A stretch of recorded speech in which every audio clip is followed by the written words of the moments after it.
आपण पाहत आहात आपल्या हक्काचे प्रतिध्वनी न्यूज। सांगली जिल्ह्यात विवाहित महिलेला आकर्षित करण्यासाठी करणी व जादूटोण्याचा प्रकार उघडकीस, अघोरी कृत्याचा सर्वत्र निषेध। सांगली जिल्ह्यातील कामेरी गावातील स्मशानभूमीत करणी, भाणामती व जादूटोणा केल्याचा धक्कादायक प्रकार उघडकीस आल्याने परिसरात एकच खळबळ उडाली आहे। कामेरी येथील स्मशानभूमीत असणाऱ्या एका झाडाला काळ्या कपड्यात बांधलेले गाठोडे आढळून आले। या गाठोड्यात काळ्या बाहुल्या, करणीसाठी वापरले जाणारे साहित्य असल्याचे स्पष्ट झाले।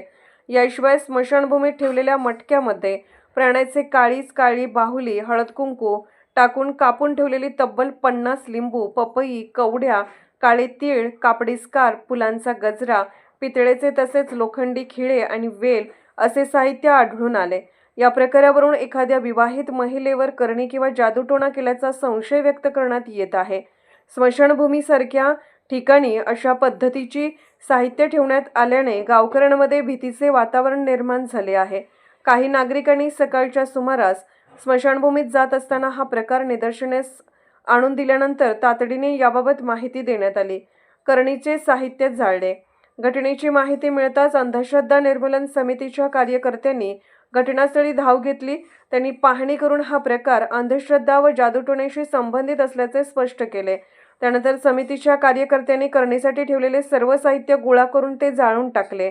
यावेळी गावकऱ्यांनीही अंधश्रद्धा, करणी, भाणामती याबाबत जनजागृती करण्यात आली। समाजात भीती पसरवण्याचा प्रयत्न अंधश्रद्धा निर्मूलन समितीच्या कार्यकर्त्यांनी सांगितले की अशा प्रकारामुळे समाजात भीती पसरवण्याचा प्रयत्न केला जातो।